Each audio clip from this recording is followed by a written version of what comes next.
Good morning.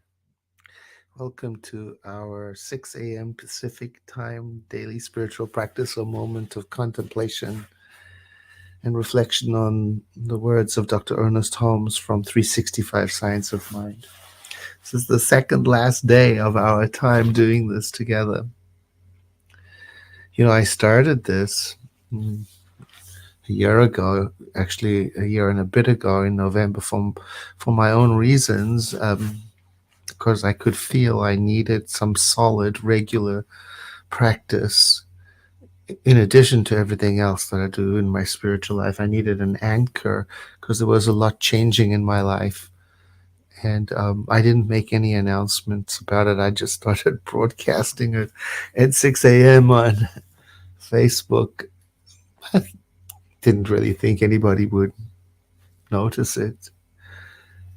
It sort of kept me on track to put it on Facebook Live, you know. And then it just grew and grew and grew. And now, by the end of the day, because some people tune in later and they watch on Facebook Live, they watch on YouTube on two different channels and on three different pages on Facebook.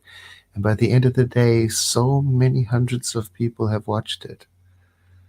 And just to think of us all traveling together, sitting for a moment, getting ourselves on the right track, that's what I like to say. Thinking of the words of Dr. Holmes, which is a form of spiritual study, and the advantage of that is that it stimulates because there are ideas that didn't originate in our own consciousness. So they have the ability sometimes to knock us into a deeper awareness, a different point of view. And I love that. That's why I enjoy reading the words and sometimes working with them, rethinking them, even arguing with them, and I hope you do that too. Today's words are the title of the reading today is I know that every apparent death is resurrection. Well, that couldn't be more appropriate for us. Every ending is a beginning. So as our time together draws to an end, it is the beginning of something else as well. Perhaps you will be so confident in your morning practice every morning that you will carry it on with it in your own way. Maybe there's another year-long guide that you'll discover, or maybe you will start broadcasting your morning devotional.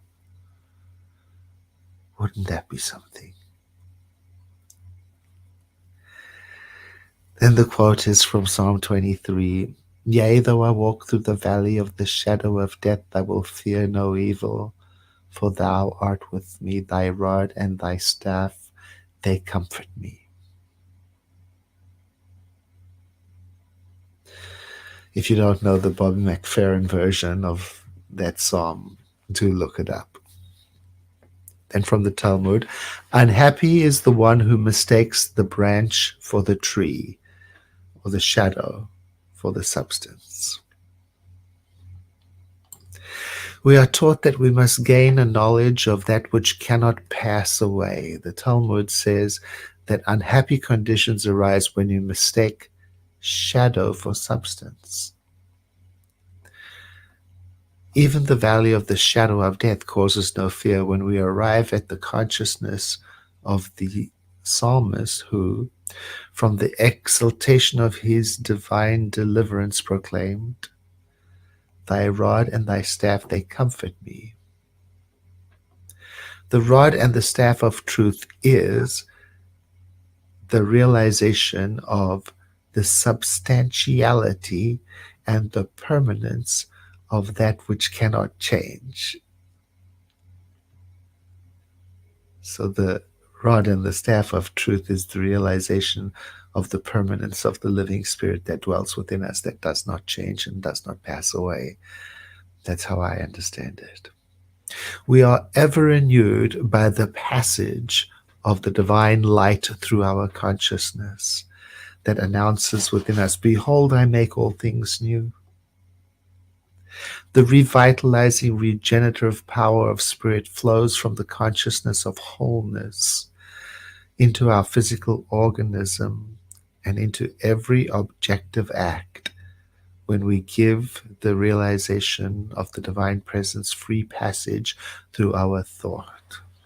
Or I take that to mean that this work we're doing as we sit and contemplate and realign our thinking with the nature of the divine and make space for that quiet stillness that is ever present within us, it's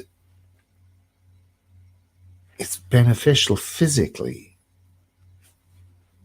It works in us and even in our activity in the world. And then he quotes Emerson. Emerson tells us that in these moments we are conscious that we, as isolated beings, are nothing, but that the light is all. Thus, he admonishes us to get our bloated nothingness out of the way of the divine circuits. And that the whole quote is, "Let us take our bloated nothingness out of the path of the divine circuit." How wonderful to realize this possibility to which he refers. Non-resistance. Let us then learn to let the burden slip from the shoulders of personal responsibility and enter into our divine union with enthusiasm.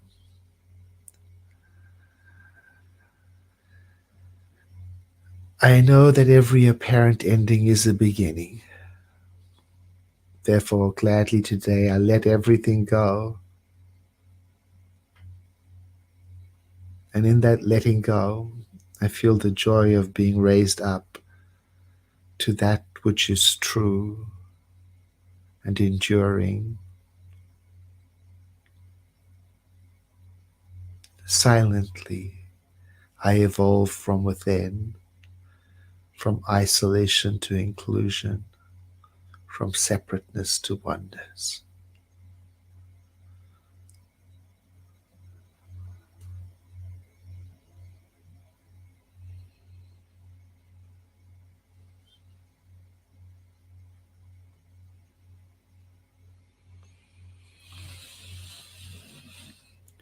And a breath in brings me into awareness of the room and the day that awaits for me. Thank you so much for being here and for letting us know where you are tuning in from and for being part of this long journey. I'll see you tomorrow for our final contemplation, and I'm looking forward to it. It's really an accomplishment that we've done together. Thank you. Have a blessed day.